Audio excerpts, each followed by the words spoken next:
प्रिय मित्रों, जय श्री कृष्ण। मैं हूं आचार्य डॉक्टर विष्णु कुमार मिश्रा। काल निर्णय पर आपका बहुत बहुत स्वागत करता हूं।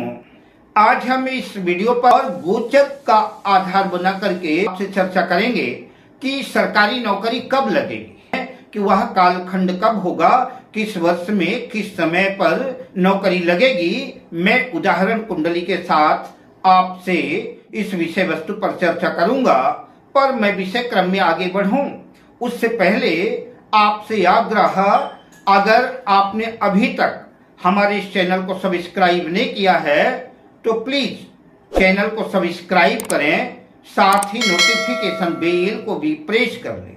अगर आप अपनी या अपनों की जन्म कुंडली का बृहद प्रेडिक्शन कराना चाहते हैं, विश्लेषण कराना चाहते हैं, या कि हमसे किसी भी किस्म का ज्योतिषी परामर्श प्राप्त करना चाहते हैं, तो आप स्क्रीन पर फ्लैश हो रहे नंबरों पर हमसे संपर्क कर सकते हैं। तो आपको जन्म पत्रिका का दशम भाव देखना है। दशम भाव कैरियर का भाव तो है ही है, कर्म क्षेत्र का भाव है, इससे कैरियर का विचार करते हैं। पर नौकरी के लिए जन्म पत्रिका का षष्ठम भाव भी देखना पड़ेगा, छठा भाव भी बलवान होना चाहिए। अगर छठा भाव कमजोर है, कमजोर है, तो ऐसी कंडीशन में नौकरी लगने की संभावना नहीं बनेगी। हम जब संभाव से गिनेंगे तो यह छठा भाव नौवां भाव कहलाएगा।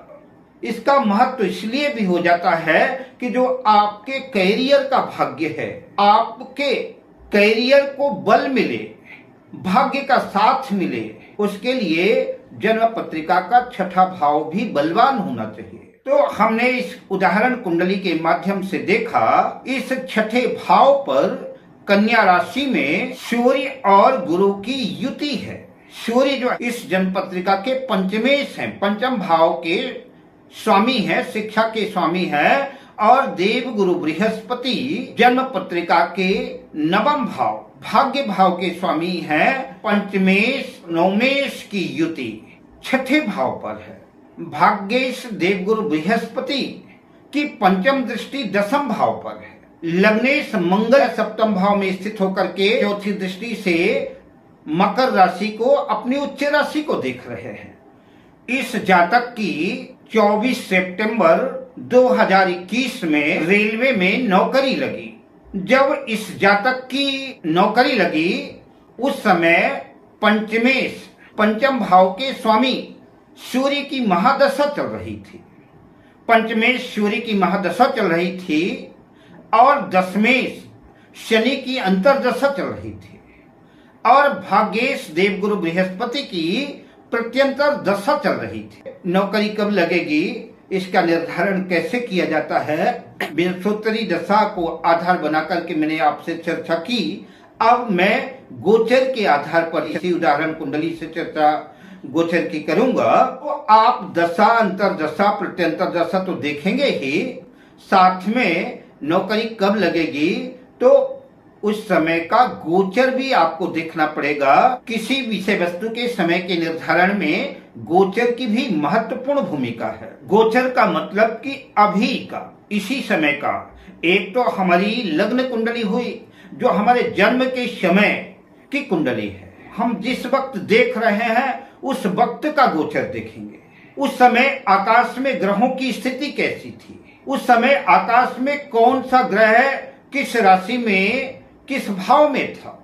हम जिस कुंडली का अवलोकन कर रहे हैं उसी लग्न को आधार बना करके, चंद्र कुंडली या लग्न कुंडली को आधार बना करके हम वर्तमान समय के ग्रहों को स्थापित कर देंगे और उसके अनुसार हम निर्धारण करेंगे कि नौकरी कब लगेगी।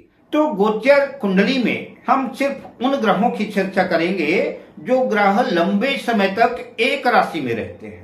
जैसे कि देव गुरु बृहस्पति लगभग 1 वर्ष तक एक राशि में रहते हैं, 13 महीने एक राशि में रहते हैं। और दूसरे लंबी अवधि में रहने वाले ग्रह जो है वो शनिदेव हैं। शनिदेव एक राशि को पार करने में 2.5 वर्ष लगा देते हैं, यानी शनिदेव एक राशि में 2.5 वर्ष तक रहते हैं।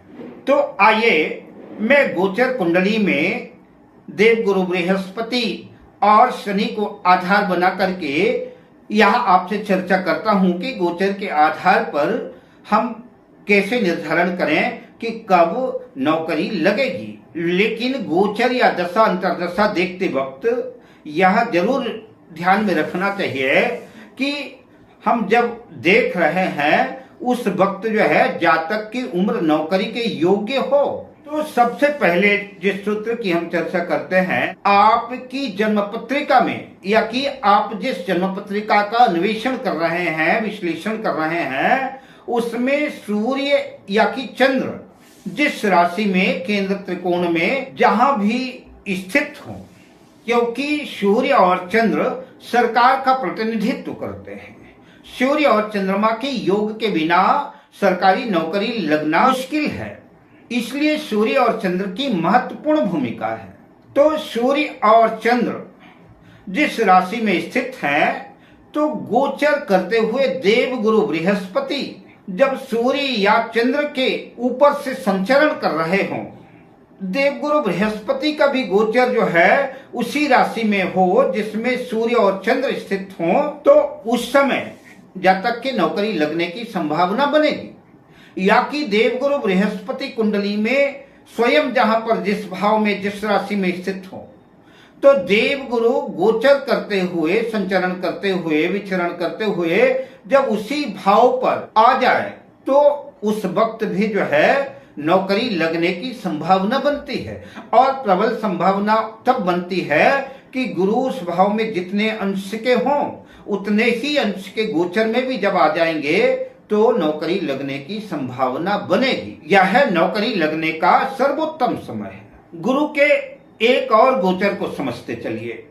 नौकरी का विचार करते हुए जातक के कुंडली के योग कारक ग्रहों की दशा अंतर्दशा भी चल रही हो और देवगुरु बृहस्पति गोचर करते हुए, विचरण करते हुए जन्म पत्रिका के दशम भाव में जो राशि बनी हुई है, उस राशि में अगर देवगुरु बृहस्पति गोचर करते हुए आ जाते हैं, तो वह समय भी जातक के नौकरी लगने के लिए सर्वोत्तम समय माना जाएगा। मैंने यह जो आपके सामने उदाहरण कुंडली रखी, इस जातक की 24 सितंबर 2021 को रेलवे में नौकरी लगी। इस जातक का जन्म 2 अक्टूबर 1993 को रात्रि 8 बजे मध्य प्रदेश के सीधी जिले में हुआ, जो कि मेष लग्न की लग्न कुंडली है और यह है दूसरी कुंडली, गोचर कुंडली है। जब इस जातक की रेलवे में नौकरी लगी, इस कुंडली में आप देख रहे हैं कि भाग्येश गुरु मेष लग्न की पत्रिका में नवम भाव पर धनु राशि आती है, तो मेष लग्न की जन्म पत्रिका में गुरु भाग्येश होते हैं। यह संयोग की बात है कि इस पत्रिका में गुरु भाग्येश भी हैं। बहरहाल मैं बात गुरु की कर रहा हूँ। गुरु किसी भी भाव के स्वामी हो, गोचर करते वक्त जब पत्रिका की दशम भाव पर जो राशि बनी है, उस राशि में जब गोचर करते हुए आ जाए, तो जातक के नौकरी लगने की संभावना बनेगी। इस जन्म पत्रिका में 24 सितंबर 2021 की गोचर कुंडली में इस समय देवगुरु बृहस्पति मेष लग्न की इस पत्रिका के दशम भाव पर गोचर कर रहे हैं।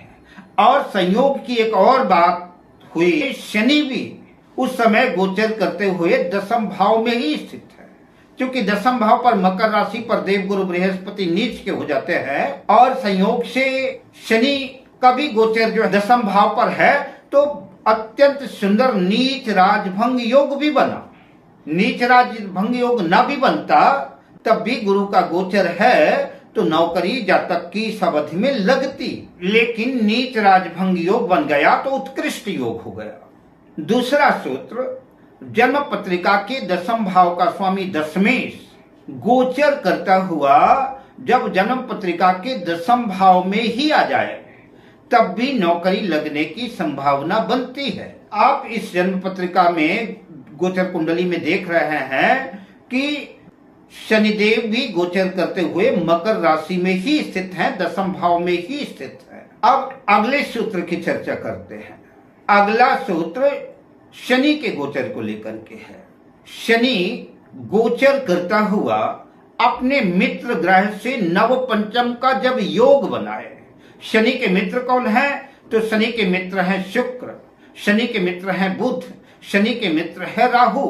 तो शनि गोचर करता हुआ जब शुक्र से, बुध से या राहु से नव पंचम योग बनाए, उस कालखंड में भी नौकरी के योग बनेंगे, उस वक्त भी नौकरी लग सकती है। इस गोचर कुंडली में आप देख रहे हैं कि शनि का गोचर वर्तमान समय में दशम भाव में मकर राशि में है और राहु का गोचर वृषभ राशि में जन्म पत्रिका के द्वितीय भाव में। शनि जहां पर गोचर करता हुआ स्थित है, वहां से गिने अगर शनि से राहु तक गिनते हैं तो 1, 2, 3, 4, 5 दशम भाव से या दूसरा भाव पंचम भाव हुआ। शनि से राहु पंचम भाव में स्थित है।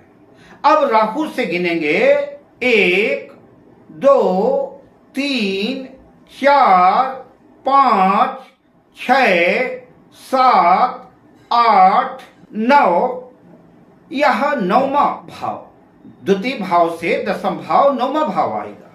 तो राहु से शनि 9वें भाव में है। तो इस तरह से नव पंचम योग बना।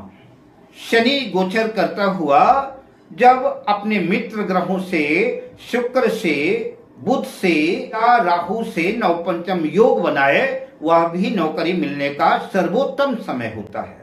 अब मैं आपसे लेता हूं विदा, शुभ कामनाओं के साथ। जय श्री कृष्ण।